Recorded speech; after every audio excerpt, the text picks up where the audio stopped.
Hola, buenas, bienvenidos a un nuevo episodio de Encoders. Hoy es el episodio número 63 y vamos a hablar de Object Oriented Programming o programación orientada a objeto en Python y por qué y en qué momentos podría ser eso útil para alguien que hace análisis de datos. Que no siempre. Partamos con qué es y por qué es útil. Cuando uno está tratando de armar sistemas entre comillas complejos, y aquí depende de que sea complejo para uno, pero sistemas que necesitan interacción entre varios elementos con elementos que a veces son similares pero no totalmente el mismo, que podrían compartir ciertos elementos, ciertos atributos. En esos casos puede ser útil usar programación orientada a objetos. Cuando uno está trabajando en análisis de datos no siempre es así.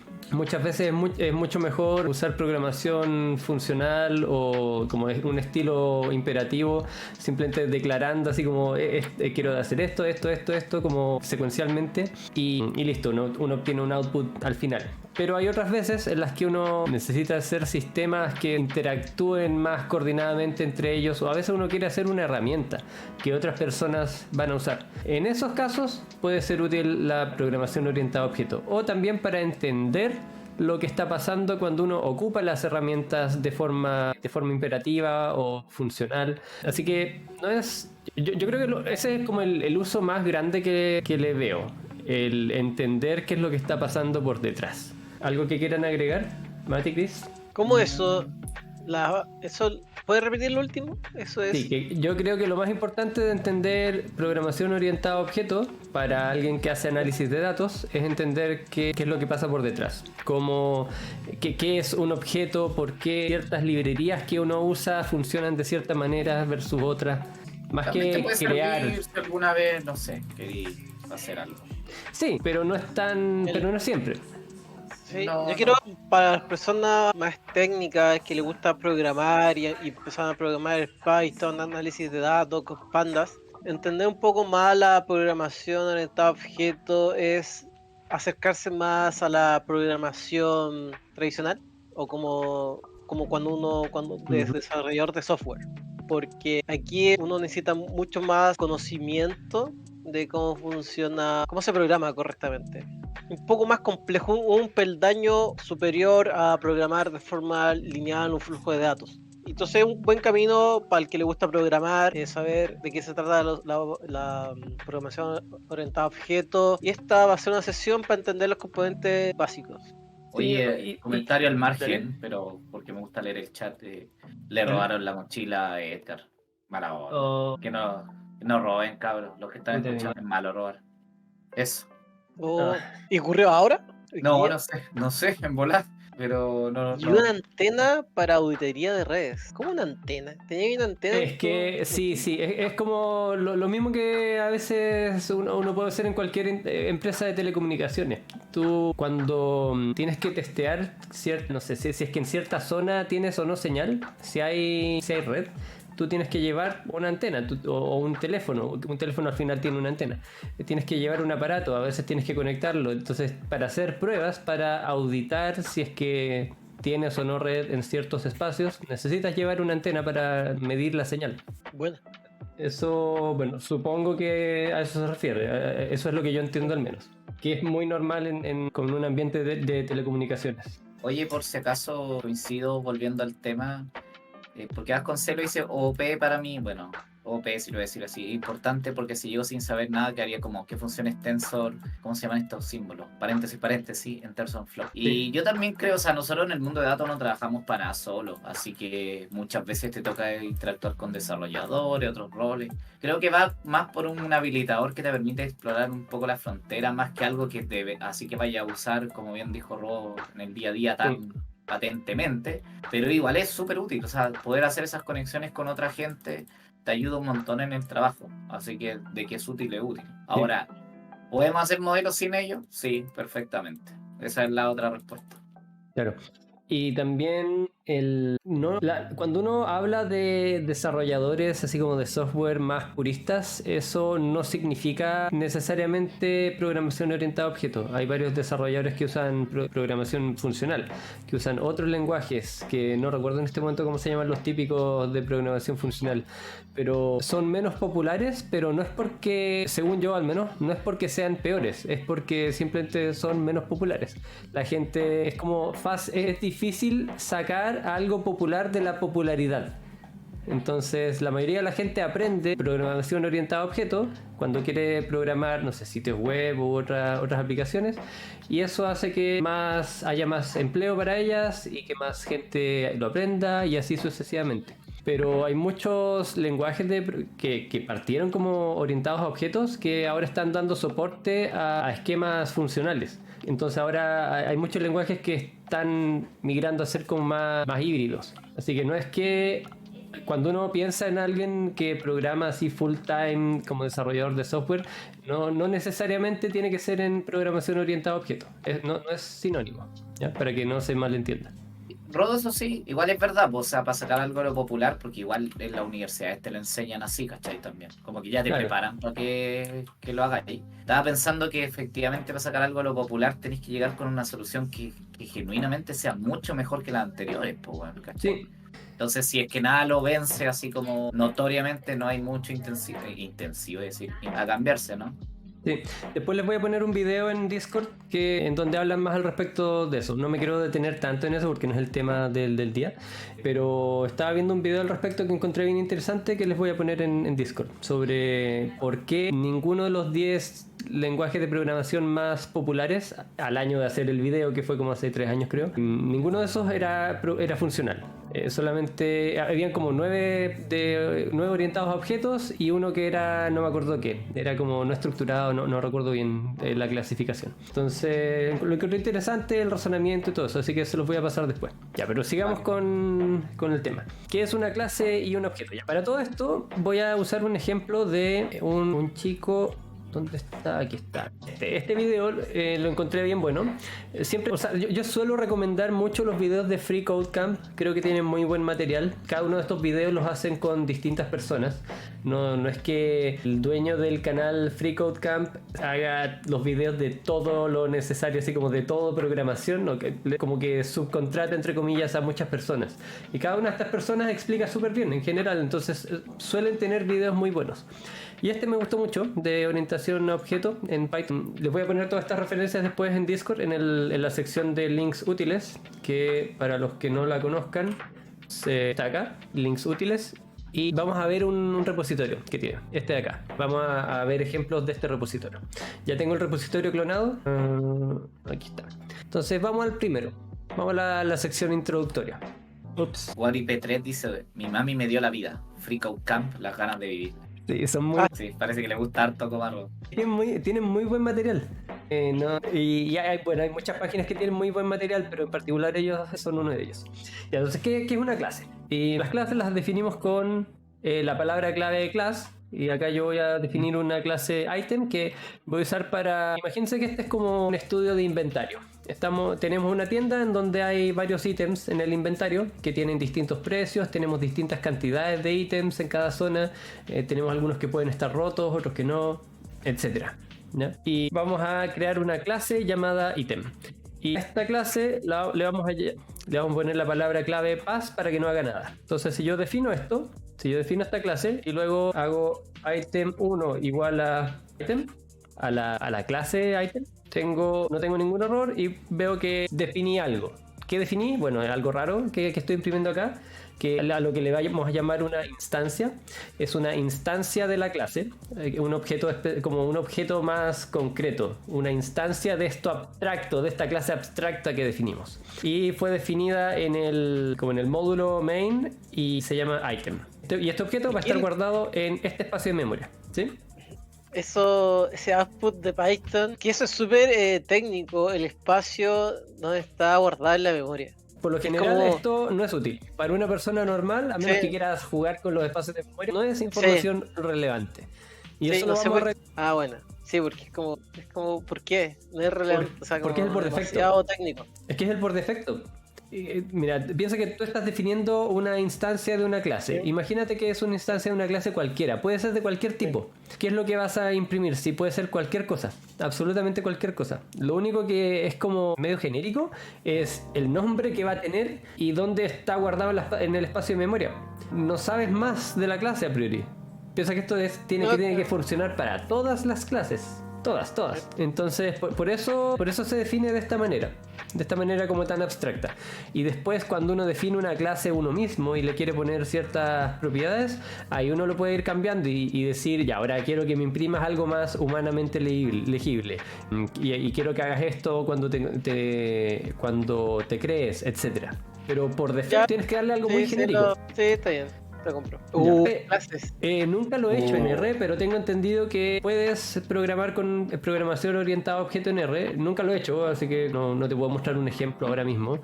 ¿Cómo se puede, Ro? O sea, a priori no se puede, es como conocimiento experto, weón, programar con... Mira, está el objeto clase S3 y S6. Sí, mira. Sí, pero esas cuestiones como el objeto que uno ve en programación básico. No es básico, pero se puede. Mira, acá está. Ya, pero... No está diseñado para eso. No está diseñado para hacer ese tipo de cosas. Para el usuario. Si uno está programando un paquete, algo súper específico, lo puede desocupar. Pero que para eso sirve también. En general, los objetos sirven para programar cosas genéricas. Cuando uno está haciendo herramientas que otro va a ocupar, ahí sirven bastante los objetos. Pero para un usuario estándar no los necesita. Entonces, claro, la programación orientada a objetos en R no es algo básico, no es algo que vas a ver en un curso introductorio. Pero se puede. Están las herramientas. Sí. Y es para eso, para crear paquetes o algo una herramienta para R, no para hacer análisis de datos, porque R es un lenguaje para hacer análisis de datos. Claro, ya sigamos. Entonces, puedo crear varias instancias de este ítem. Aquí voy a crear dos. Tengo la 1 y la 2. Y estas dos están guardadas en espacios de memoria distintas. ¿Sí? Vienen del mismo tipo de objeto, pero están guardados en espacios de memoria distintos. O sea, van a tener otros atributos, otros métodos, etc. Ahora, ¿qué es un atributo y qué es un método? Los atributos son variables que uno puede definir acá. Por ejemplo, yo le voy a poner un precio, price, a mi ítem. Price igual a 1, no, igual a 10. Y le voy a poner una cantidad, quantity, igual a... Vamos a tener 20 ítems de estos. Y le vamos a poner un nombre, que name, igual a phone, teléfono. Tenemos un teléfono y este paso lo voy a borrar porque ya no vamos a estar haciendo nada, sino que vamos a estar definiendo esto. Al hacer esto, yo estoy definiendo atributos de esta clase. Los atributos son variables internas de la clase. Entonces, si yo redefino esto y vuelvo a definir ambos ítems, los imprimo y me sale lo mismo, ¿cierto? Pero ahora, si es que yo hago ítem 1, que él me autocompleta todas las posibilidades que tengo, todas las cosas que están dentro de esa instancia. Y una de esas cosas son name, price, city, porque los acabo de definir. Llamo esta y me imprime phone. Y cada una de estas me va a imprimir, en este caso, lo mismo. No varía. Y yo le podría incluir, por ejemplo, igual a, no sé, ¿cómo se escribe? Xiaomi. Name 2 igual a Xiaomi, que es como la marca. Entonces ahora, si yo imprimo esto... No, sí, eso. Xiaomi.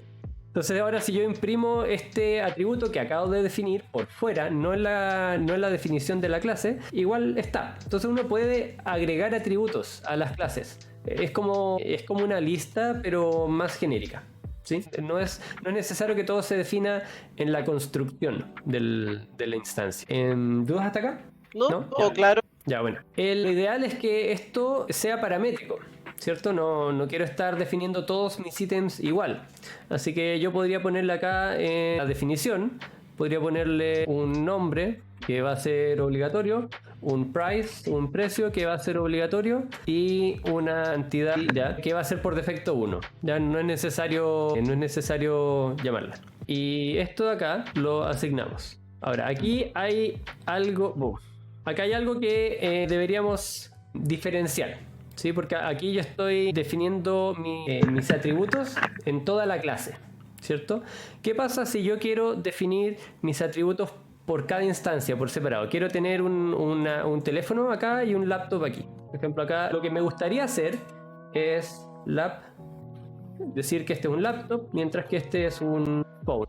¿cierto? Y Oye, el precio... hicieron una pregunta, Rodo, que ¿Ya? creo que da igual, que porque uno lo ve al toque cuando estudia esto. Te pusieron WarIP3, o no sé cómo pronunciar esto, pero bueno, WarIP3. Sí, a eso voy. ¿Y qué pasa con el self? Eso mismo voy a decir. El self se usa para cuando quieres diferenciar, cuando quieres explicitar que estás hablando de la instancia que estás creando. ¿Sí? Lo que estoy haciendo hasta ahora, estos atributos, son atributos de la clase entera. Vale, ¿sí? Wari. ¿Y Wari está bien? Ah, bueno. Entonces, estos son atributos de la clase. ¿Qué pasa si yo quiero definir atributos de la instancia? Que van a ser distintos dependiendo de en qué instancia estoy parado. Entonces aquí, en vez de ítem 1, le voy a poner ítem laptop, y este phone. ¿Sí? Estos van a ser distintos. Si es que hago esto, no, no va a funcionar, no van a ser distintos. Pero si le pongo self, punto, ahí voy a estar llamando específicamente al elemento que estoy creando, a la instancia. ¿Sí? Entonces, ahí está. Y siempre cuando uno está definiendo una nueva instancia, se le pasa por defecto este self. Se pasa como escondido, ¿ya? Así que digamos que aquí me estoy adelantando un poco. Sí, esto ya es parte de la segunda parte. Pero ¿Qué cosa? no me quedó claro. ¿Qué cosa? Sorry. Anda que yo lo veo con un desfase el video. ¿Ya? Y en Discord se ve muy chico. Ojo. Ya, sí. Entonces, si no le pongo porque si son parámetros, ¿no? ¿Estoy bien? Sin el self son atributos de clase. Son de la Son clase atributos entera. De la de clase, la clase entera. Ya. Sí. Y luego en ítems, más abajo en la línea 8, tú estás Acá me creando. quedé acá. Pero eso... Y más abajo estás generando instancias con distintos atributos sí, de la clase. Sí. Y esto todavía no se va a ejecutar, necesito agregarle algo extra. Pero esto es a lo que a mí me gustaría llegar. Sí, esta es como la idea. Oye, Sí. Falta definir un constructor, pero ya voy a llegar a eso. Algo igual, por si acaso. Que a veces ha leído CLS, ¿cuál es la diferencia? Sí, CLS hace referencia a la clase y self hace referencia a la instancia específica que uno está creando. Ya, ok. Yo leí que uno puede poner cualquier cosa que. Sí, puedes poner cualquier cosa. Es una convención. Ya. Puedes poner aquí Oye, pero. as y va a funcionar igual siempre y cuando todo esté bien definido. ¿Y con self cuál es la diferencia? Ya. Que los. O sea, como No, decía, es una convención. aprendiendo. Como decía, es una convención. Puedes ponerle No, cualquier nombre, pero la convención sí. es usar self cuando quieres hablar de la instancia específica. O sea, si yo defino el ítem 1, si yo defino ítem fo, por ejemplo, para el teléfono, el self va a estar haciendo referencia a ese teléfono específico, a ese ítem que yo estoy definiendo de teléfono. No a la clase, no a la laptop, no, a ese teléfono. Y voy a estar definiendo el nombre de ese ítem, el precio de ese ítem y la cantidad de ese ítem, ¿sí? Pero no estás haciendo lo mismo si no le pones el self en la línea 8 y 9, porque en la línea 8 y 9 estás No, creando. porque el nombre de los atributos de la clase, pues, si es que no está, ¿cachai? Sí, si es que no está, aquí, mira, voy a poner otro. Voy a poner aquí all igual a una lista vacía. Este es un atributo de clase que va a ser accesible por todos los ítems. ¿Está lo mismo cual? ¿Ya? Va a tener acceso a esta lista. Pero cada ítem por separado va a tener acceso a su propio nombre.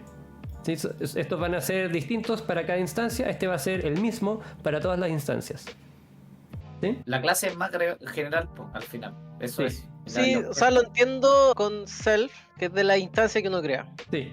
Ujú. Y de nuevo, aquí falta definir el constructor que va a ser el que va a construir la instancia con todos estos atributos, ¿ya? Así que si es que alguien se está preguntando eso, si alguien sabe que existe el constructor y se está preguntando eso, calma, ya vamos a eso. Dale un arroz. Ya, No, espérate, no puedo pasar si no entiendo esto. ya dale. Haz el ejercicio, porque si le sacas el self, ¿Sí? el ejercicio sin self, ¿Sí? y ejecuta la línea 10 y 11, puede tener Ya. dos instancias. Sí, y ítem claro, sí. laptop. Y cada uno tiene distintos atributos. El name va a ser phone, el name va a ser laptop en el otro.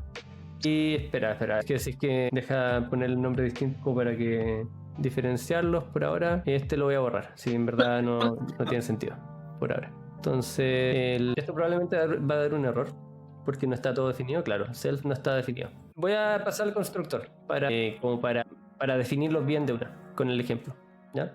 Esto de acá es el constructor. Esto es lo que nos va a permitir definir elementos cuando se crea la clase, cuando se crea la instancia, ¿sí? Entonces voy a hacer es como definir una función, que es un método. Todas las funciones que se definen dentro de una clase se les llama métodos, pero al final es una función, ¿sí? Entonces voy a estar definiendo una clase que va... Aquí me estaba equivocando en dónde poner los parámetros, por eso me está dando error. ¿Y qué hace este constructor? Toma self, toma name, que puede ser... Aquí le estoy diciendo que sea un string, pero puedo quitarle esto si quiero, no es necesario. Puedo dejarlo o puedo quitarlo, como prefiera. Y aquí le estoy diciendo que por defecto la cantidad va a ser igual a 0. Yo le voy a cambiar esto y le voy a poner igual a 1. Estas las voy a explicar después. Y después, en este constructor, vamos a definir lo que estaba diciendo delante. Vamos a decir self name es igual al parámetro name, ¿sí? Vamos a definir los valores de los atributos de esta instancia específica. Y voy a parar con esto. Voy a definir ahora un item 1 igual a item. Al hacerlo así sin parámetros, ahora me va a dar error porque me está pidiendo al menos 2, ¿cierto? Entonces le tengo que poner un nombre y le voy a poner un precio. Y ahí sí me lo define. Ahora puedo ver item 1, me lo define. Puedo ver qué tengo guardado acá. Tengo el precio, tengo la cantidad, veamos el nombre, dice font, entonces está bien, ¿sí? Pero, ¿sí? Eso sí, esto lo entiendo, ¿eh? ¿Ya? Pero delante hiciste exactamente lo mismo sin el self, sin el init. Sí. ¿Y funcionaba? Sí, funcionaba, pero iba a funcionar para un ítem. No iba a poder crear ítems distintos. Por ejemplo, ahora yo quiero crear otro ítem, laptop, ¿sí? Entonces ahora cada uno de estos tiene su propio nombre. Entonces este tiene el nombre laptop y este tiene el nombre phone. Si es que yo no hubiese hecho esto y digamos que lo pongo todo acá y este self lo saco, estos dos los voy a borrar, solamente el nombre. Aquí me reclama porque no sabe que es name, no le estoy pasando un parámetro, ¿sí? Entonces acá le tengo que poner un valor. ¿Qué valor le voy a poner? Phone o laptop, pero tengo que elegir uno, tengo que ponerle un nombre específico, no puedo decirle, oye, toma este de aquí en este caso y este de acá en este otro caso. La gracia del constructor del init, del guión bajo, init, guión bajo, es que se ejecuta cuando tú creas la instancia. Siempre que tú creas la instancia, ¿sí? Oye, ¿Sí? Sylar había puesto algo, que en el fondo es lo mismo que le estaba tratando de explicar a Chris. O sea, él es lo mismo, no sé a qué te referís, pero porque creo que no lo leí en el momento. Claro, el contexto faltó, sí.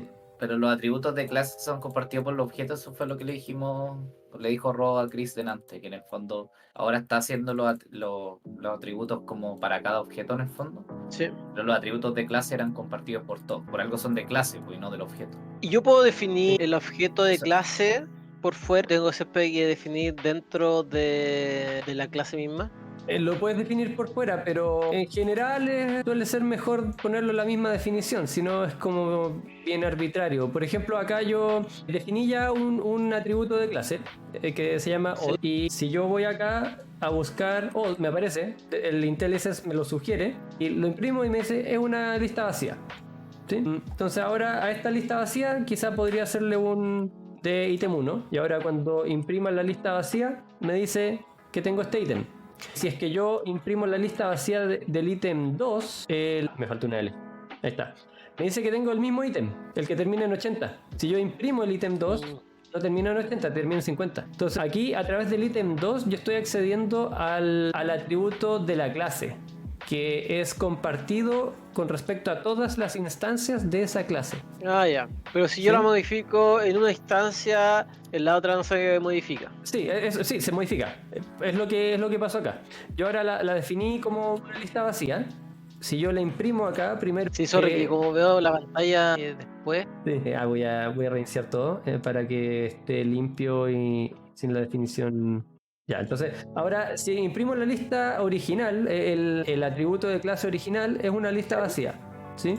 Yo estoy modificando ese atributo de clase a través del ítem 1, ¿sí? Y después imprimo el del ítem 2 y está modificado. Ya no es una lista vacía. Porque es un atributo de clase. Claro, Sí. no es una lista vacía. Imprime el 1 de 2. Ah, ya. El del 1 cambió, Bueno. el del 2 cambió, cambiaron los dos, porque este se comparte a lo largo de todas las instancias. Ah. ¿Sí? Gracias por el Dale. follow. Gracias. HCNmod. Entonces, así que ahora voy a hacer una función, que es un método en el fondo. Vamos a hacer un método para calcular. Vamos a calcular el precio total de este objeto, de esta serie de objetos, tomando la cantidad de objetos que tenemos y el precio, y los vamos a multiplicar. Uno podría hacer esto como sin el self, sino que uno podría poner name acá, por ejemplo, y price, pero ¿para qué? ¿Para qué hacer eso si tanto self como price ya son atributos de este objeto específico? Entonces yo puedo aprovecharme de eso y decir voy a tomar solamente y ahí que cada instancia sepa a dónde buscar, sepa qué números buscar, dependiendo de los que tenga definido. Entonces ahora voy a ítem 2, por ejemplo, punto, y aquí me aparece ya sugerido, calculate total price. Pongo paréntesis y no, wait. ¿Qué pasó? Claro, porque no lo he definido. Tenía que redefinirlo. Ahí sí. Y ahí me da así. ¿Qué fue lo que pasó acá? Porque alguien no entendió ese error. A mí me dio un error, y es el mismo que me va a dar ahora cuando lo ejecute con ítem 1. Me dice que ítem, este objeto, ítem, esta clase, no tiene el atributo, o el método en este caso, calculate total price. ¿Sí? ¿Por qué? Si yo lo definí acá, bueno, porque yo no he ejecutado esta línea. Yo lo definí aquí al comienzo, sí, pero este lo definí cuando tenía la definición antigua. Por eso me da este error. Pero si yo lo vuelvo a definir, ahora sí está actualizado. Ahora sí tiene ese método. Así que ahora al usar la función me da el cálculo. Aquí le voy a poner otro número, no sé, 500. Como para que quede distinto, para que no piensen que se está repitiendo el mismo valor. ¿Dudas hasta ahora? Es que tengo la impresión que alguna vez se me bugueaba esto y como que Ahí está. tenía que borrar todo y para ejecutarlo. No sé si estoy recordando mal, hace rato no lo hago. Da lo mismo, comentario No random. sé, pero en general es bueno borrar todo antes. Es como una buena práctica. Y eso es independiente de si uno está haciendo programación orientada a objetos u otro tipo de programación, porque se te pueden corromper las cosas. Por eso también muchas personas simplemente presionan el botón play de principio a fin y ven que corra, y ven, en este caso a mí me da el output, me da estos dos print que o sea, no tengo puesto el print, pero aquí lo tengo. Me da estos dos print y listo, nada más. Así te aseguras de que funciona de principio a fin. Pero es bueno estar reiniciando la sesión o estar limpiando el ambiente de trabajo de vez en cuando, porque si no puedes tener datos corruptos, datos que tienen un valor que tú no esperas, que pisaste por algún motivo, etc. Por eso antes reinicié todo y cerré la terminal, porque me estaba teniendo ese tipo de problema, y en vez de redefinir las cosas dije ya, de cero y empezamos de nuevo. ¿Dudas con eso? Es un buen tip. Parece algo fácil, pero hay un compañero que está aprendiendo a programar como que no lo hace. El restart del ambiente. Sí, y Ya. ocupa como RStudio que te guarda el ambiente. No, qué terrible. Porque sí, y como que es caótico. Sí, muy caótico. A mí me encanta RStudio, pero nunca he entendido por qué el setting por defecto es que te guarde el ambiente de trabajo. Es una tontera. Sí, lo he pensado, pero no me eché el tiempo, pero sí, lo quiero hacer. Rodo, por favor responde lo que te No, preguntaba. R es maravilloso. A mí me encanta R. RStudio es genial. Es de los mejores editores de texto que conozco, y lo uso incluso para Python. Ese setting por defecto de RStudio es horrible. Es una pésima práctica. El setting por defecto que tiene, que es cosa de ir y cambiarlo. Pero R es súper bueno. Análisis de datos. Sí, para análisis de datos es súper bueno. Para eso fue hecho. Entonces es súper bueno. Y otra pregunta, que te la dejo a ti, Rodo, porque te la dejo a ti. ¿Van a enseñar cosas más avanzadas con Python? Me interesa mucho, gracias. Depende de qué consideres más avanzado, pero te recomiendo que pongas en el canal de Discord una sugerencia. En el canal de preguntas o comentarios, ahí pon, o en general, ahí cualquiera de los dos. Pon una sugerencia de tema. No sé, todavía no hemos creado un canal de sugerencia de temas porque no ha habido muchas, no lo merita. Pero pon una sugerencia y la discutimos. Quizás algún tema que te interese aprender, a varios otros les interese. Entonces ahí lo tomamos y lo explicamos, y si no lo manejamos también lo podemos estudiar y después enseñarlo, y si lo manejamos, genial. Yo en particular no soy un experto en Python, como decía, me gusta más R, me considero más experto en R, pero uso Python, o sea, lo uso para muchas cosas. Cuando tengo que usarlo, ahí está. Entonces, si quieres cosas más avanzadas, probablemente las tengas que estudiar, y yo feliz lo hago. Pero tienes que ser más específico ahí, así que pon la sugerencia. Oye, es comentar algo que yo siempre te he dicho, Robo, que yo siempre lo odiaba. Vasconcelos puso, ya por Robo. Entiendo que odia a la gente que usa Jupyter Notebook, pero usar Python en RStudio igual es de terrorista. No, Yo siempre te critiqué porque ustedes con su retícula y yo la odiaba. No sé si te acuerdan. yo me acuerdo, pero yo no considero que sea tan horrible. De hecho, tiene la ventaja de que puedes pasar variables de uno a otro. Puedes pasar variables que tienes en tu ambiente de Python a tu ambiente de R y después de vuelta. Eso lo encuentro súper conveniente. Lo que no me gusta de RStudio, aún que espero que lo arreglen luego, es que hay ciertos shortcuts que funcionan en RStudio para R, en un script de R, pero que no funcionan en el de Python. Por ejemplo, el de crear secciones de código, me parece, el de ordenar todo, el de formatear. Hay varios que no funcionan para Python y espero que los arreglen. No sé, también debería mandarle un mensaje a la gente ahí para darle feedback, pero no encuentro que sea de terrorista. Es de terrorista. Coincido con 0% de acuerdo. Ya, no, dice para eso existe Spider. Yo probé Spider y no me gustó para nada. Ya, pero usan Kedro en el trabajo. ¿Cómo usan R? Es que claro, no se puede.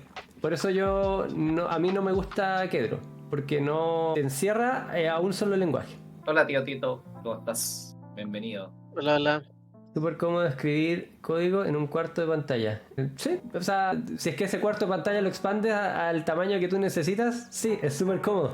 Porque en los otros cuartos tienes tus plots directamente, tienes tu espacio de trabajo, tienes tu ambiente, ahí o lo puedes esconder. Entonces sí, es muy muy cómodo. Ro lo va a defender hasta la muerte, por cierto. Algunos ocupan Kedro, otros ocupan solo Python y claro, ya. Tengo una Pasemos- consulta para quien preguntó cosas más avanzadas en Python. Estoy pensando en qué cosa podría ser avanzado en Python. Pero para O sea, ¿qué eso, ¿para ese o general? Porque sí, pero qué cosa es más avanzado? Porque hay herramientas, o sea, hay librerías distintas en Python y uno puede aprender cómo ocupar esas librerías, porque cada librería es su mundo, las funcionalidades que tiene, las que más se ocupan y para qué sirven, ¿cierto? TensorFlow es distinto a PyTorch, que Streamlit, que Pandas, Polar y Duo o lo que sea.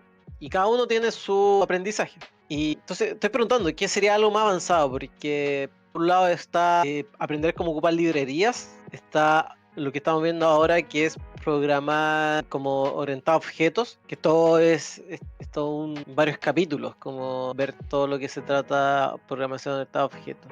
Entonces, no sé qué sería más avanzado. ¿Cómo se ve algo avanzado? O sea, como crear un paquete, algo podría considerarse avanzado. A mí me Yo creo gustaría que son hablar de eso en algún conceptos. momento, sí.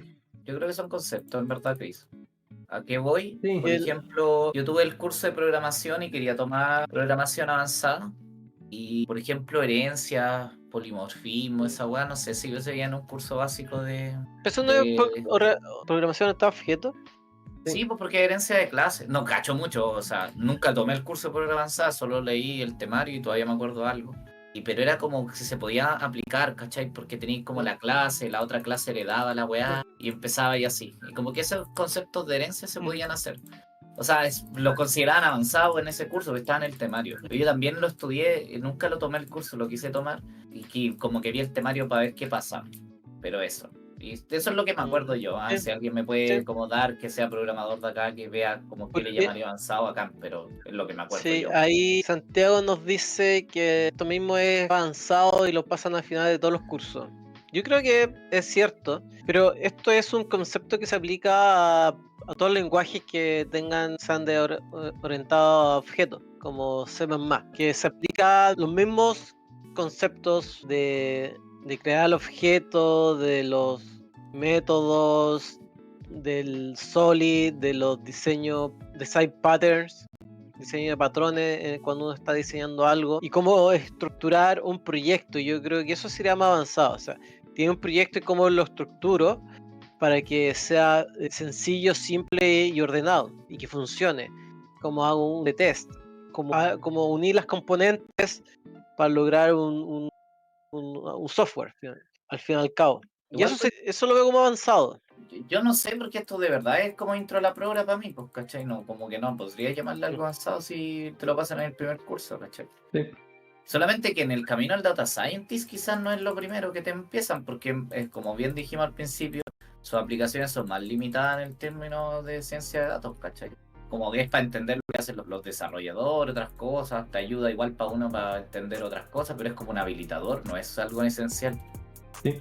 No sé. Ya. ¿Pasemos a lo siguiente? ¿Vale? Sí, Aunque- lo que dice HNMod, dice yo en el curso de Python vi que enseñan programador y luego condiciones if. Sí, eso es como intro a la programación. Como que uno parte entendiendo programación con Control eso de igual. flujo se llama eso, que engloba todo, Sí. toda esa web. Y lo que estamos viendo ahora son objetos, cómo crear un objeto, que es una clase, y la instancia, etcétera. Pero programación orientada a objetos, es como uno programa, y ahí vienen todos los otros conceptos que yo diría que sí o sí son más avanzados. Ya, pasemos a la siguiente sección. Vale. Ya, vamos a los memes. Voy a compartir mi pantalla de nuevo.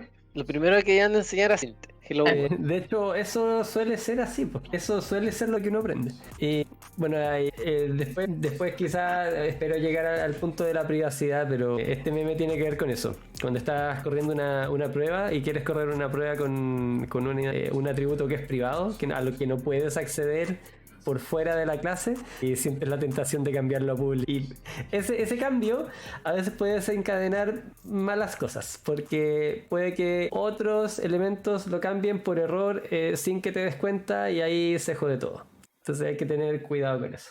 La privacidad de los objetos es importante, y es uno de los principios de la programación orientada a objetos. Es el encapsulamiento. ¿Algo que agregar? No le crean a Sí, todo público, era caos. Si Y quieren esto ver los era- memes de formato más grande, tienen que pagar. Ah, no, así como un paywall. No, No, vayan a no, Discord. no. Vayan a Discord ahí, como que depende del meme, pero si no lo alcanzan a ver, en el Discord aparece en buen tamaño en la sección meme. Sí, ahí dejé el link para los Dale, que llegaron hace poco. ya, a lo que me refiero, este meme igual refleja la complejidad y lo avanzado de la programación orientada a objetos, porque ya uno empieza tiene cuidado cómo hace las cosas, harto. Y como pues hay principio con diseño, porque yo lo sé porque como estoy programando un videojuego, se vuelve de escala a otro ritmo. Entonces es como que hay que saber lo que uno está haciendo y pensar bien cómo uno lo construye, porque si uno lo sigue de una forma y después como, oye, no puedes escalar, como que se te complica todo porque definiste mal la clase. Entonces, en verdad, esa clase dentro tiene otra clase, entonces tienes que sacarla de adentro y tienes que hacer todo un refactoring para que funcione bien y sea entendible el código. ¿Y porque tiene que ser entendible el código? Porque son varias líneas de código. Después estáis haciendo un módulo que afecta a otro módulo y es como que chuta, lo hice mal y vais a tener que hacer un refactoring bastante grande si no se planifica bien desde un principio. Y hay varios diseños de cómo se programa, como State Machine Design, hay un montón, es como maldición. Claro, sí, el contexto del juego, Wari, te dijo. Contexto del juego, sí puedo dar un adelanto de que, o sea, me gustan los videojuegos y los de mesa, y con mi polola diseñamos un juego de mesa, sí, pero lo hicimos con tarjetitas, con papel. Encontramos la mecánica, nos gustó y ahora lo estoy pasando como a una plataforma en Godot o videojuego, porque bueno, la idea es hacer juego de mesa también, pero también me sirve como ejemplo para traducir un juego de mesa a un videojuego, y así aprendo cómo ocupar el motor gráfico, cómo se programa y cómo se ocupa la herramienta, etcétera, todo el mundo. Entonces, un buen desafío como ya tener un juego base para poder replicarlo de forma. Para replicarlo. Vasconcelos hizo una referencia que yo no sé si la hizo a propósito, pero dijo: Hola, soy Chris, desarrollador de videojuegos Hidon que se llama Alba Mayo. No sé si lo conocí. Y que estoy No. seguro que introduce todos sus videos igual, weón. Hola, soy Alba Mayo, desarrollador de videojuegos indie. De hecho, son dos canales que me gustan mucho. Que Alba Mayo con otro weón que olvidé su nombre, que también es muy buena. ¿Cómo se llama el otro weón? Es como su rival, weón, pero se huevean mutuamente, weón. ¿Son chilenos? Gracias, weón. Sí, weón, no los conocí, weón, te encantarían, weón. YouTube, o sea, sí, pues YouTube, ¿no? Sí, tienen canales de YouTube, son... El off topic. Buena. Ya, Buena, sigamos. Siguiente. En vez de decir Python Programming, pueden decir solamente más corto. Y para los que no en inglés, vale que mierda. ¿Cómo se dice? ¿Cómo se dice en español? Neutro, no chileno.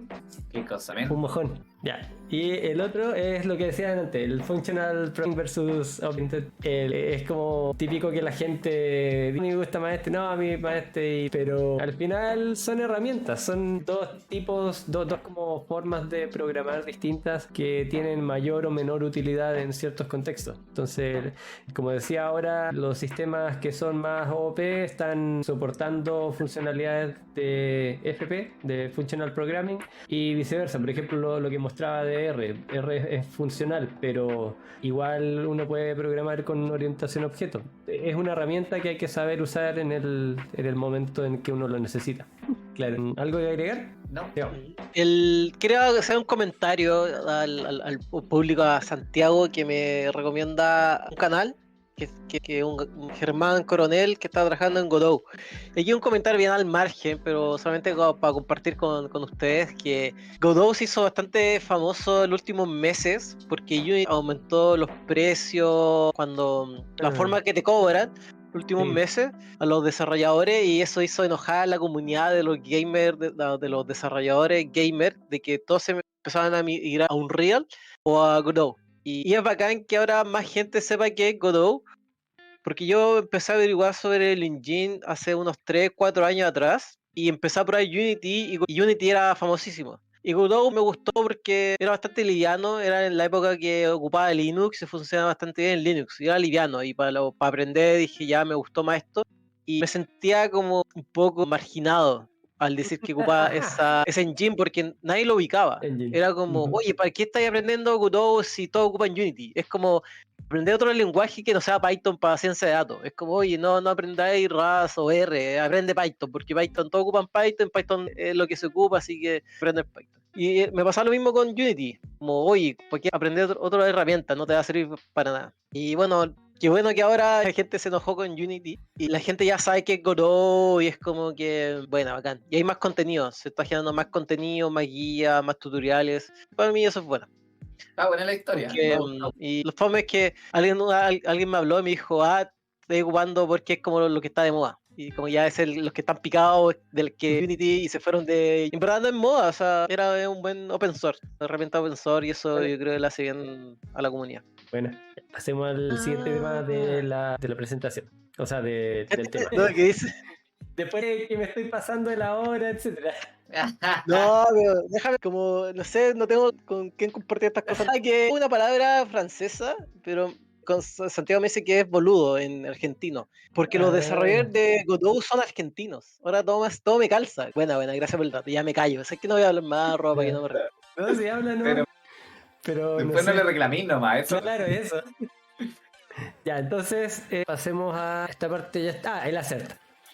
Pueden generar errores en su código en general. Y se ocupa poniendo la condición que quieren que se cumpla, y si es que esta condición no se cumple, entonces se va a imprimir este mensaje. Así que voy a redefinir mi clase, y ahora si yo trato de definir un teléfono con un precio negativo, por ejemplo, me va a decir assertion error. Hay varios tipos de errores en Python. Está el type error, que es como de los más clásicos, cuando te equivocas del tipo de dato, del tipo de instancia, ya no estás usando el objeto que tenías que usar. Hay otro que es el key error, que es típico en data frames, cuando uno le pasa una columna que no existe, te dice key error porque te equivocaste en la llave, no existe la llave, etc. El assertion error son errores que vienen del comando assert, que fueron puestos ahí por alguna persona para poner un bloqueo con más, y esto te está diciendo que no se está cumpliendo una condición, y luego te imprime el texto que tú dices que tiene que imprimir. Entonces son bien útiles los assertion error para uno mismo ir controlando que todo funcione como debería en su código. ¿Dudas con eso?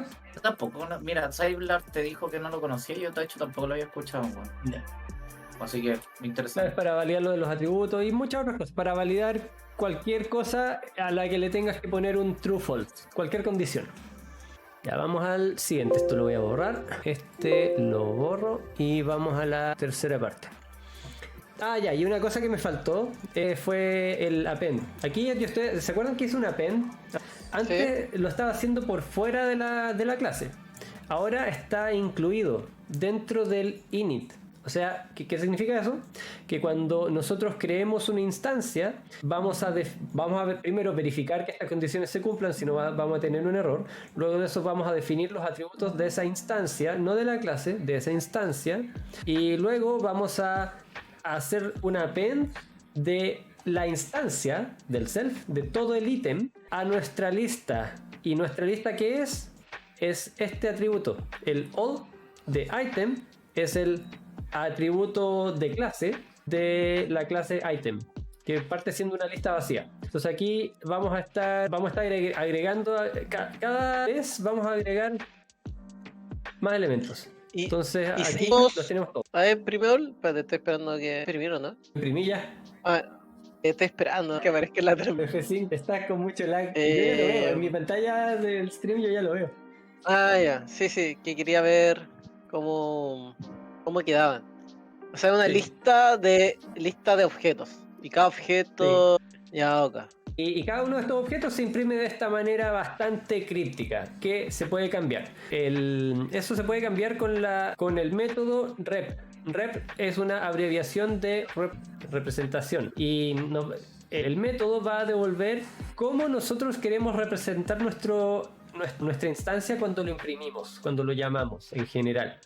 Así que podemos definir rep, que toma self. Siempre los métodos por defecto siempre tienen que tomar el objeto, porque van a hacer acciones sobre ese objeto o van a tomar elementos de ese objeto. Y vamos a imprimir en este caso item, price y quantity. Entonces vamos a cambiar la forma en que se va a imprimir este all, y ahora ya es más humanamente legible y tiene información que probablemente le va a servir más a alguien que esté ocupando esta clase. ¿Sí? Luego acá ¿qué significa rep? Representación. Ok. Cómo nosotros representamos ese objeto al imprimirlo. Nunca había visto esta weá. Está buena, tremendo dato. Sí, pues ahora y sí. Hay muchos otros. O sea, ahora sí lo estoy viendo, sorry. Se entiende. Sí, sorry, que lo estoy viendo con lag, pero. Ahora mismo, F5. Y acá tengo otro método que aplica un descuento, porque también definimos un pay rate, que es 1 menos el descuento, y eso aplica el descuento. No voy a probarlo, es lo mismo que el calculate básicamente. ¿Y alguna duda con respecto a esto? Ya, mientras Chat, te vas con cero. Ya. Pero, Sano, una duda te están pidiendo en específico. Se interrumpió por un anuncio. Malditos anuncios. No. Ya. El super. ¿Cachai? ¿Ocupar el super? Sí, pero Pillado. espera. Pero no hemos llegado a eso. Calma, espera. No. Te interrumpo. Ya lo siento, leí pésimo. Sí, voy a hablar del super. Ya vine. Calma. Pero sí, voy a hablar de eso. ¿Por qué? Ya, entonces, otro dato importante al respecto. Gracias, Blondel. Otro dato importante es que todos estos de aquí son varios y son estándar. Están disponibles en cualquier clase que nosotros creemos.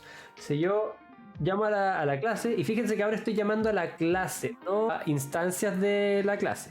No a objetos concretos, sino que a la clase como abstracta. Uh-huh. Si yo tomo la clase y le pongo punto, fíjense que me rellena con muchos métodos que empiezan con guión bajo y terminan con guión bajo. Todos esos a todos esos se les llama métodos mágicos, porque están ahí siempre. Antes de que uno los defina, ya están por defecto en todas las clases. Y varios de estos los puedo llegar a usar. De hecho, creo que todos, no los he probado todos, pero creo que todos podemos llegar a usarlos. Cada uno de estos va a hacer distintas cosas. Por ejemplo, dict, nos va a dar la lista de atributos como un diccionario. Por eso se llama dict. Es el diccionario de atributos que tiene la clase. Es todo esto. Estos son los de la clase. Ahora, uno más como intuitivo y legible sería uno de una instancia. Si yo voy a la instancia e imprimo los atributos de esa instancia, esto es más claro. Aquí tenemos el nombre, el precio y la cantidad, que son los que definimos aquí en el constructor, ¿ya? Y todos estos son los de la clase entera, que entre ellos está el all. Y fíjense que el all me dice que tiene, y acá vemos la lista entera con todos los elementos, con los espacios de memoria hasta aquí. No, hasta acá, hasta aquí. Después de eso tenemos el init, que también es otro como atributo, entre comillas, me da la definición de la función, me dice dónde está ubicada la función init que nosotros definimos arriba, el método, me dicen qué espacio de memoria está, el calculate price, me dicen qué espacio de memoria está. Entonces, todos estos son los atributos, que algunos son métodos, de la clase entera, que son distintos a los de cada instancia. Rodo, ¿Sí? la pregunta del millón. No sé si la sabí. Yo la busqué y ya se me olvidó. Y ya tendré que buscarlo o no. Los malditos guiones bajos. Sepa que existe uno, pero ¿por qué? Los malditos guiones bajos. Sí. Todo tiene guiones bajos. Depende, es que es una convención. Depende porque uno puede usar uno puede usar dos y dos. Son para catalogar tu variable o como tu atributo o tu método como privado o como protegido, protected, o en este caso como magic, como mágico. Los que empiezan y terminan por 2 guiones bajos son los que siempre están ahí, los que vienen por defecto. ¿Ya? Esa es como la convención. Los que, si es que yo pongo un ítem, si yo defino, por ejemplo, guión bajo, una variable, un atributo de un ítem, color. Yo defino esto, lo estoy definiendo como protegido. En teoría, un desarrollador que tenga un contexto básico de programación orientada a objetos debería ver esto y decir, ok, yo no debería llamar a este atributo desde fuera de la clase. Debería manejarlo solamente con los elementos de la clase o de la instancia. Y si es que yo lo defino como doble guión, color, en este caso va a ser privado. Sí, aquí yo no voy a poder leerlo desde fuera de la clase. Sí, esto es algo que, o sea, de la instancia. Aquí yo estoy usando la misma instancia, entonces lo puedo leer. Pero no debería poder leerlo desde otro elemento. Como si tuviese una función en otro elemento que trata de acceder a quizá trata de acceder y cambiarlo. En ese caso, no debería poder, debería dar error. ¿Ya? Eso lo voy a hablar más en detalle con ejemplos aquí al final, en el momento en que probablemente no alcance, así que muy probablemente va a quedar para otra sesión, pero está dentro de esto y después en los videos que voy a poner de referencia pueden ver más al respecto si les interesa verlo ahora ya, así como luego. Si no, pueden esperar a otro episodio cuando profundicemos un poco más en estos temas. ¿Contesta eso tu pregunta por ahora, Mati? Sí, se la contesta, sí. O sea, yo lo había buscado, no me acordaba exactamente qué era, pero sabía que era algo relacionado a eso. Sí, sabía que eran convenciones, pero que no me acordaba de cuál era cuál. Sí. Ya, entonces hay varios Magic y hay uno que se llama Class, por ejemplo, que me dice qué clase, qué tipo de clase es este ítem. En este caso una clase, me dice aquí Class.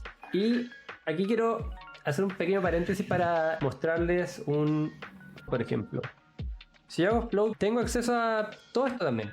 ¿Sí? Entonces yo puedo hacer float.class y me dice que de nuevo es una clase. Class type. Yo puedo hacer dict también. Y estos son todos los atributos de mi clase float. ¿Sí? O sea, float es una clase. Int es una clase. Tiene diccionario también. Tiene su init. Era con una n. Y entonces, cada elemento, todo con lo que nosotros trabajamos en Python al final son clases. Y por eso a eso se refiere con que Python es un lenguaje orientado a objetos. No es que uno tenga que programar con orientación a objetos, es que al final todo es un objeto. Fue creado así. Eso no significa que uno tenga que seguir haciéndolo así. Uno puede usar esas herramientas y programar de manera funcional, ¿sí? Pero al final todo uno lo puede ver como una clase. Y eso es un concepto súper importante. Claro. Lo mismo que dice Patricio. Claro, los decoradores... No creo que alcance a hablar de los decoradores en detalle, pero muy en resumen, los decoradores hacen que... como que te permiten usar una función con propiedades extra. Como que le agregas elementos a una función que ya está creada. ¿Sí? Esa es la gracia de los decoradores. Como lo vimos hace como 2 streams cuando vimos las API que se pueden crear en Python, le ponía un decorador. Claro. Y eso por detrás es como un poco transparente para uno. Como que por detrás hay las configuraciones que se hacen. Hay código que uno no ve, que hace que la magia pase, de que funcione como API, la función que uno está habilitando. Igual es bueno porque te ahorra harta pega. Claro. De hacer una API como desde cero. Sí. Por ejemplo, esto es un decorador. Para los que no sepan, los decoradores son como prefijos o no prefijos, como palabras clave que uno puede poner antes de una función con una arroba, por ejemplo, static method. Y aquí yo lo estoy diciendo a esta función que va a ser una función estática. No he descrito qué es, después voy a llegar a eso. Pero ese es como el resumen. ¿Ya? Hacemos lo siguiente y después hablo más, doy más detalles con respecto a los decoradores. Se va todo esto, vamos a la cuarta sección. Ya. Aquí tenemos la misma clase, lo mismo que teníamos delante, pero tenemos un decorador llamado class method. Este decorador hace que la función que viene después sea una función o un método, sea un método de clase, no un método de la instancia específica. ¿Sí? Entonces ya no tiene self. Y yo podría ponerle self si quiero y va a funcionar, pero como decía, la idea es mantener una convención como para que se entienda, para que se lea mejor. Y aquí tenemos self, que significa que le estamos entregando la clase entera. ¿Ya? ¿Para qué sirve esta función? Se llama Initiate from CSV. Aquí tenemos un CSV, este acá, donde tenemos nombre, precio y cantidad. ¿Ya? Y lo que vamos a hacer es inicializar varios elementos con este CSV. Podríamos tener 1.000.000 de filas aquí y vamos a inicializar 1.000.000 de instancias distintas. Esta función va a tomar la clase, por ahora no la vamos a llamar, no es necesario usar la clase como explícitamente en este caso. O sea, podría ser un método estático incluso, que después voy a explicar la diferencia. Y vamos a leer este item.d, pero voy a sacar la ruta relativa. Copy relative path, porque si no esto va a fallar por cómo está construido. Esa es la ruta relativa. Los backslash los tengo que cambiar por slash, porque Windows lo copia de esa manera. Entonces aquí tengo mi ruta relativa a este objeto, a este items. Lo estoy guardando, lo estoy leyendo y lo estoy guardando en F de file. Luego voy a pasarlo, voy a renderearlo como un diccionario, todo este archivo, y lo voy a transformar a lista. Esa lista la voy a guardar en item y luego voy a recorrer la lista de items que va a tener cada una de mis definiciones, cada una de estas filas, y voy a usar eso con getName, getPrice y getQuantity para definir un ítem, ¿sí? Así que todo esto va a hacer que la definición de varios ítems sea más rápida. Pero para hacer esto yo no necesito darle una instancia de mi clase. En ningún momento yo estoy usando una instancia de mi clase. Es previo. Esto es antes de definir una instancia de clase. Antes de tener un objeto concreto. Por eso es un método de clase y no un método de instancia o por defecto, ¿sí? O sea, si yo defino todo esto y luego voy a item, la clase item, y busco, ¿cómo se llama? Ya está, instance.csv. Aquí no le tengo que dar nada porque por defecto le voy a estar dando la clase. Lo ejecuto, no da error, y ahora si ejecuto item.all, tengo aquí todos mis objetos ya definidos. Y si no me creen, reinicio la sesión, imprimo all, y fíjense que es una lista vacía, ¿sí? Los instancio, imprimo all de nuevo y tenemos la lista ya llena. Eso significa que esto funcionó. Este método no necesito ninguna clase específica, ni ninguna instancia específica. La llamamos desde la clase, desde aquí, y listo. Y ahora yo puedo puedo decir item 1 igual al primer elemento de mi lista de acá, por ejemplo. El primer elemento. Y si lo imprimimos vemos que es el teléfono, ¿sí? Yo puedo tratar de acceder a ver, ahí está. Qué raro que no me lo esté autocompletando. A ver, no me lo está autocompletando. Eso está raro. Pero name y funciona. Entonces, es un ítem como cualquiera. Está definido, tengo acceso a sus atributos, todo. ¿Sí? ¿Alguna duda hasta acá? No, ninguna. Están preguntando un par de cosas en el chat. Alguien saludó también. Hola, Ezequiel Espinosa. Buenas. ¿Tienes alguna duda, Ezequiel, de lo que estamos hablando? Anda preguntando, ¿ya? También, gracias por el follow. Y también, si es que para los que se vienen sumando hace poco, ahí está el link al Discord por si quieren meterse a hacer más preguntas, a sugerir temas para el futuro, etcétera. Y también el link a YouTube en caso de que quieran ver los episodios pasados. Branovic, gracias por el follow. Gracias. Ya, ¿alguna duda? ¿No? Ya. Sigamos. Aquí tenemos otro decorador que se llama static. Este es para crear métodos estáticos. Un método estático es un método que no depende de ninguna... No depende ni de una instancia ni tampoco de la clase. Entonces, este método estático perfectamente podría estar fuera de la clase. Yo podría hacerle una función y tenerlo en un archivo aparte, por fuera. ¿Por qué uno querría crear métodos estáticos? Sobre todo por orden. Según yo, esa es como la mayor utilidad. Si uno tiene una clase que tiene varias herramientas en torno a algo específico, a veces es útil poner funciones que te sirven con esa que tienen relación con lo que uno está creando, y para eso uno los puede poner dentro de la clase sin que necesiten ningún elemento de la clase en sí. Perfectamente podrían estar afuera, pero por orden a veces es útil ponerlos dentro de la clase, ¿sí? Y este de acá decía que podría haber sido un método estático también, porque aquí estamos dándole a la clase pero en verdad no la estamos usando.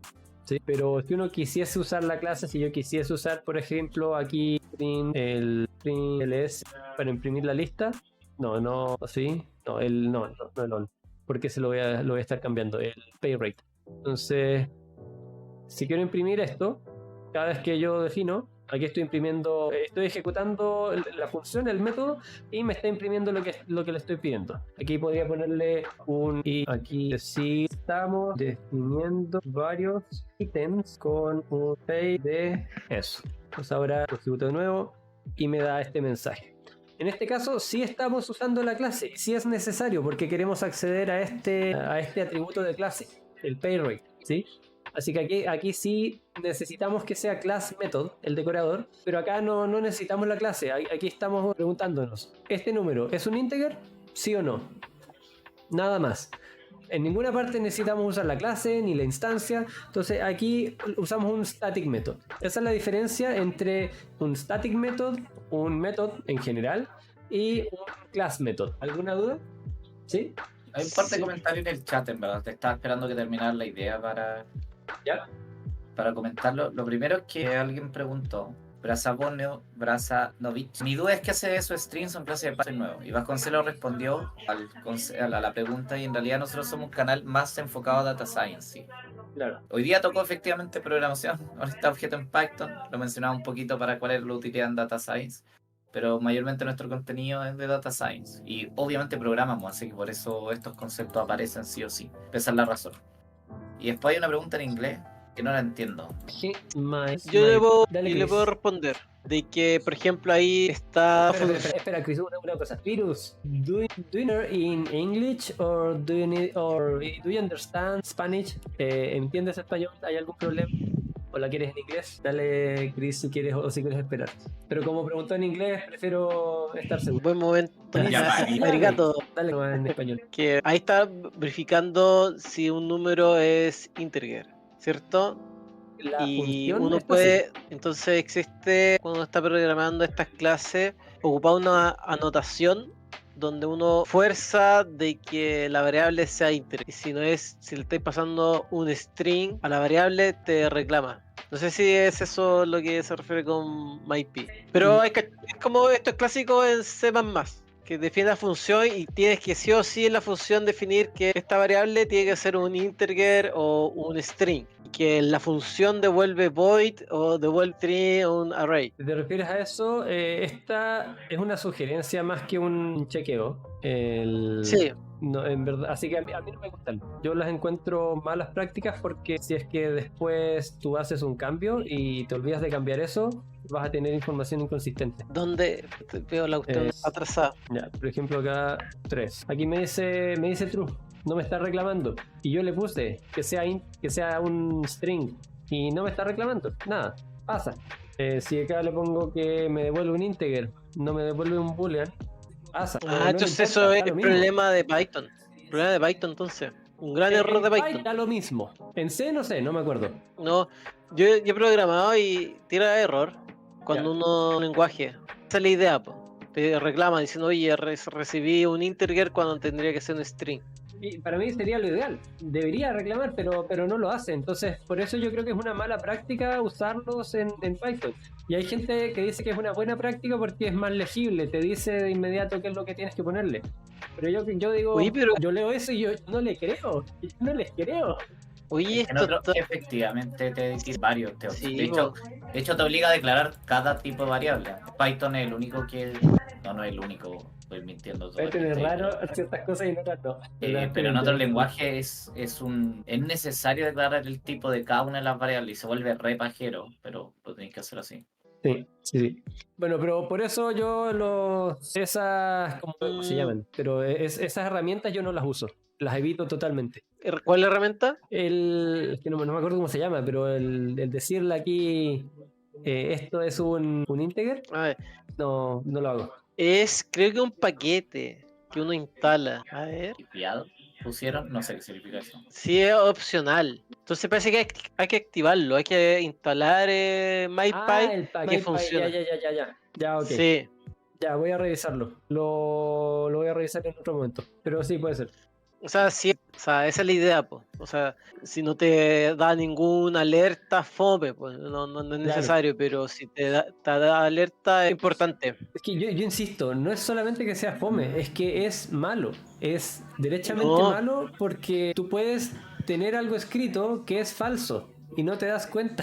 Ah, sí, pues si es que no te alerta. Si no te alerta, Sí. es malísimo. Pero si te alerta y te tira un error, Si te alerta, sí. Sí, si te alerta, Sí, pues ahí- sí.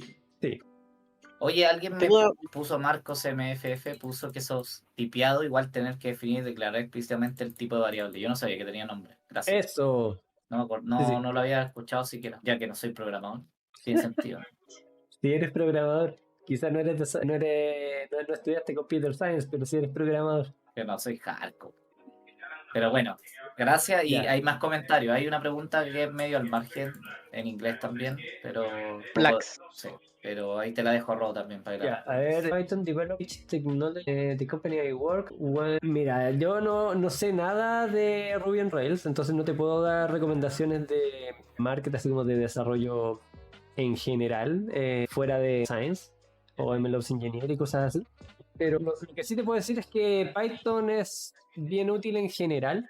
Entonces, probablemente hay varias empresas buscando gente que usen Python, pero no te puedo decir mucho más al respecto, con más detalles.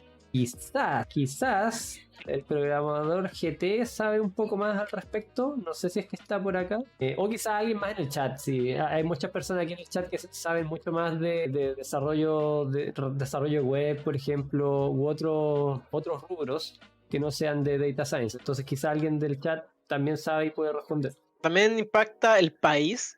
Si no estás escribiendo en inglés, puede ser que impacta También. el país donde estás.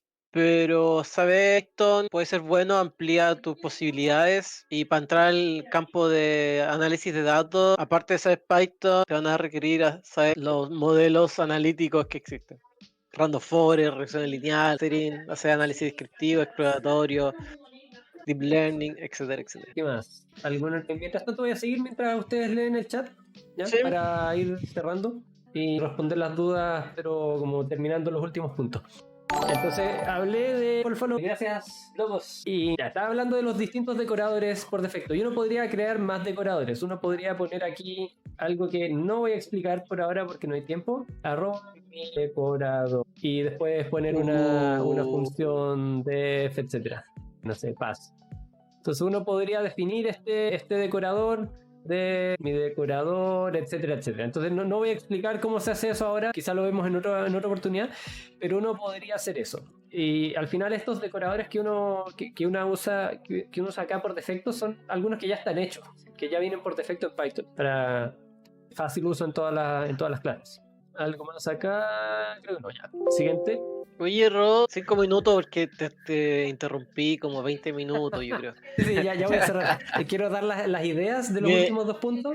Pero yo creo que Santiago se quedó para ver la clase super, o lo que es super. Creo Sí, que eso voy a decir ahora. Ahora viene la Bueno. parte de herencia. Entonces aquí tenemos la misma clase de siempre. La única diferencia es que tenemos item definido y además abajo tenemos otra clase llamada phone. ¿Ya? Esta clase phone depende de item. Esto significa que hereda de items. Y yo podría comentar esto. Yo podría tomar este mismo constructor, copiarlo y pegarlo acá. Podría copiarlo, pegarlo y... está de más, no, está. Y redefinirlo de nuevo. Y ahora decir, ya, ahora mi teléfono va a tomar lo mismo que antes, pero quizás con algo distinto. En este caso le voy a decir que puede haber teléfonos rotos. Entonces le agrego una variable extra. Y entonces podría aquí modificar y decir sell broken phones igual a broken phones. Y listo. Así tengo una clase de teléfonos, una clase phone, que hereda de mi clase item, que tiene la misma estructura y parte definiéndose igual y va a tener los mismos métodos que estoy definiendo acá. Eso es porque tenemos un sistema aquí. Estamos phone depende de item. Esa es la forma en que nosotros escribimos la herencia. Entonces phone sería una clase hija de la clase item. Ahora esto, por si no lo habían notado ya, es pésimo volver a escribirlo, copiarlo y pegarlo. Porque ¿qué pasa si nosotros queremos hacer un cambio acá arriba? ¿Qué pasa si queremos hacer un cambio en el nombre o en el precio? Ahora queremos duplicar el precio de todos, no sé, cualquier cosa. Si hacemos un cambio acá, vamos a tener que hacer el mismo cambio aquí para mantener consistencia. Si no, en alguna parte va a ser nuestro código. Y esto siempre pasa cuando uno tiene duplicidad de código. Yo siempre he dicho, y lo repito muchas veces, que la duplicidad de código es súper mala. Porque te presta para que haya muchos errores sin que te des cuenta. Así que, ¿cómo evitas esto? Usando super. Y antes de llegar a super, quiero dar otro ejemplo. Este lo voy a borrar. Tengo que reiniciar. Voy a volver al estado inicial. Ya ahí. Pero no, descartar. Ya ahí está en el estado inicial. Entonces, antes de poner super, voy a poner acá. Aquí yo estoy llamando, tal como ya hicimos en otros ejemplos, aquí yo estoy llamando al constructor de item. Si yo lo imprimo, veo que es una función que está definida en item, específicamente se llama _init_init_, y está en este espacio de memoria. Entonces con esto yo estoy identificando totalmente el constructor de item. Y esto me va a funcionar también. Aquí yo voy a estar llamando al constructor de item que pide nombre, precio y cantidad. Por lo tanto voy a definir el self nombre, self quantity y self price. Los voy a definir. Y me va a quedar el broken phones, que lo puedo definir después. Dentro de este mismo constructor de la clase phone. Entonces, dentro del constructor de la clase phone, de la clase hija, tenemos el constructor de la clase madre, ¿sí? Y así nos evitamos escribir el código de nuevo. Y ahora, si yo ejecuto todo esto, algo hice mal, parece. Sí, parece que no. Ya, sí. Entonces, este ítem está fallando. Entonces, cuando nosotros queremos hacer una llamada a la clase superior más general, y que es mejor hacerlo de esta forma, de que voy a decir ahora, usamos super. ¿Y por qué no usar ítem? Aparte de que al parecer da error, o quizá algo estoy cambiando que no recuerdo, pero incluso si no fuese así, yo podría poner una clase intermedia. Yo podría tener item arriba, phone abajo, y después entre medio poner otro ítem, que no es ni item ni phone, sino que son artículos electrónicos. Entonces tengo mis artículos electrónicos como clase hija de item y clase madre de phone. Entonces, si creo eso, si yo estoy referenciando directamente a item, se va a romper después. Voy a estar saltándome la clase de artículos electrónicos. Si yo referencio a super, voy a estar siempre referenciando a la clase superior independiente de cuál sea. Entonces es mucho más genérico. Así evitas que las cosas se rompan en el largo plazo y te permite hacer cambios y te permite poner módulos entre medio, como ponerle capas. ¿Sí? Tampoco sabía esto. Interesante. Esa es la utilidad de super, ¿ya? Y después de definir todo eso, podemos definir una de teléfono que va a ser parte de los ítems totales. Si nosotros imprimimos todos los ítems, está en esta lista. Aquí lo defino 2 veces, por eso ha aparecido varias veces. Si lo defino más veces, va a aparecer más veces el mismo ítem que estaba definiendo. Y esto es porque igual tiene acceso a este atributo. Y otra cosa, súper importante antes de terminar. Si yo tengo phone y si yo busco name, por ejemplo, va a encontrar name en esta instancia. Entonces me va a traer ese valor. Pero ¿qué pasa si yo defino acá name igual a... yo le pido el name a phone 1 y me trae el nombre de ese teléfono? Si le pido name a mi clase, me trae un nombre que acabo de inventar. Son cosas distintas, son nombres distintos. Y si yo ya no tengo name, si yo lo borro, voy a tener que borrar varias cosas. Ah, no, aquí. Sí, con ese basta, con ese basta. Si yo eso, voy a buscar as en los dos, porque ya no está definido el name de la instancia. Entonces, primero va a buscar a la instancia. ¿Hay un atributo con ese nombre en esa instancia? ¿Hay un método con ese nombre en esa instancia? Si es que no lo hay, voy a buscar un nivel arriba. Si no lo hay ahí, voy a buscar un nivel arriba. Si no lo hay, un nivel arriba. Y así, hasta que ya no tengo más niveles arriba. Y si no encuentro nada, error, porque no lo encontré. Pero si lo encuentro entre medio, va a tomar ese. Va a tomar siempre el del contexto más cercano a donde lo está llamando, de donde lo está llamando hacia arriba. ¿Sí? ¿Alguna duda? No. Bueno, ahí Santiago queda contento, ahora lo entendió. Dice Ya, que bueno, grande. ya, bueno.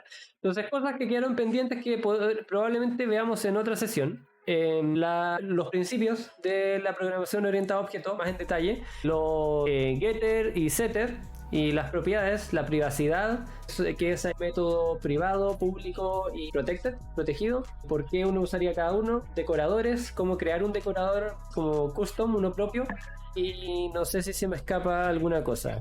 Pero todos esos temas los podemos dejar para otra sesión. Si es que les interesaría saber más de esos temas, pueden ver los videos que voy a poner de referencia, que es como con lo que yo aprendí básicamente estos temas, así que igual les pueden servir. Pero si lo quieren ver más en detalle y como explicado con dudas, etcétera, díganlo en los comentarios, pónganlo en Discord y lo hacemos, no sé si la próxima semana, pero en un par de semanas más podemos retomar el tema.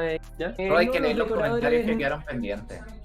¿Cómo? Que quedaron comentarios pendientes que yo quería que cerrarais para que cerráramos con un par de cosas. Ya sí, di los comentarios y después cerramos. Mientras leen los comentarios voy a ver a quién raideamos. Ya, deja buscar lo que estaban bien arriba.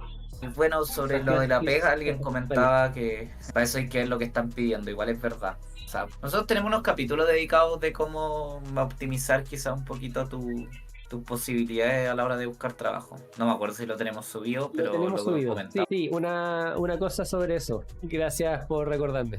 Este es el canal de YouTube que tenemos. Esta semana subí 4 videos. Subí estos 4 que están arriba. Investigando la historia de Data Science. Intro a Great Expert, que es una librería para controlar la calidad de los datos. Data Quality. ChatGPT. Historia, cómo funciona y aplicación y futuro. Y creadores de contenido y influencers que recomendamos. Además de eso, sobre este tema que está hablando ahora Mati.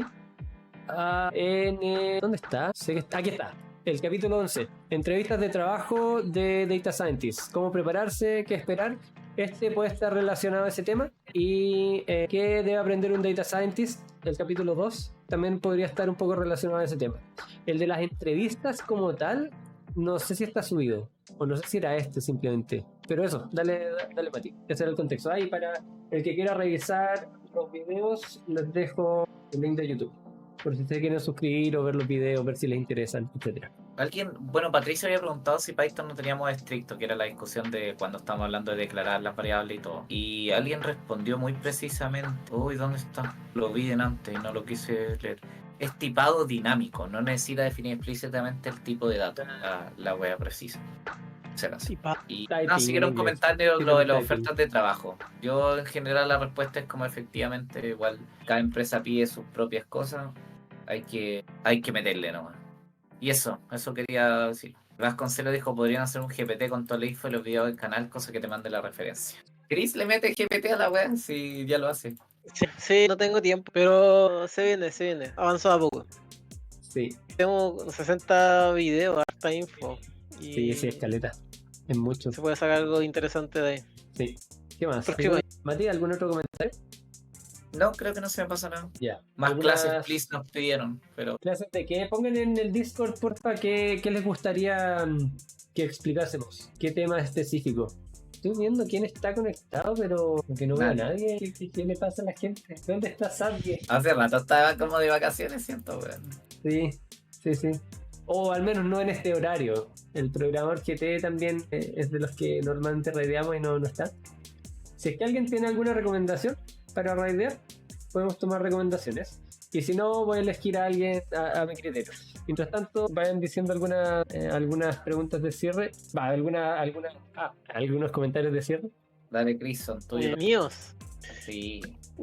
¿Qué puedo decir? Ocupen Godot como herramienta de desarrollo de juegos. El cierre de cualquier otra cosa menos de lo que hablamos, pero ya vale. No, porque ahí pueden ocupar programación orientada a objetos y aprender. Porque para la ciencia de datos no es necesario aprender. Otro tema que me faltó fue mostrar cómo esto se aplica para entender qué es lo que está en las librerías. Por ejemplo, Sí. Bueno, pero como resumen, estamos en el área de análisis de datos, todos ocupamos Python seguramente y sabemos programar un flujo de datos, extraer información, aplicar el modelo y dar un resultado. Pero por detrás Python funciona como programación orientada y es interesante saber cómo funcionan estos paquetes. Y es lo que vimos con Rodo en esta ocasión de cómo se crea una clase, cómo se crea una instancia de esa clase, vimos variables de clase, métodos, cómo se definen y los decoradores. Todo eso es muy importante cuando uno desarrolla un paquete para Python o bajo la ciencia de datos, si uno quiere experimentar y un poco más allá en la programación y crear algún paquete, alguna herramienta, es bastante útil saber programación orientada. Y es interesante, si son nerds y están acá, seguramente les gusta la parte técnica y esto es un buen camino a seguir. Eso, ¿está bien? Está bien, está bien. Sí. La parte de Rodo lo ha hecho. Yo no soy tan hardcore, pero por ejemplo, si entendí bien esto, voy a ir a revisar el paquete original y encontrar el bug, weón, en el código original y sugerir la respuesta al problema. Yo nunca he llegado tan lejos porque me da mucha flojera. Pero si no entendí estos conceptos, no leí código que es chino, básicamente. No se entiende nada. Tenéis que entender esto para poder leer algo. Más diría. sí, y falto yo nomás. Estoy en crisis, no encuentro a nadie. Pero ahí te sugiero a alguien. Ah, sí. Ah, bueno. A ver, Hay que hacer un chequeo.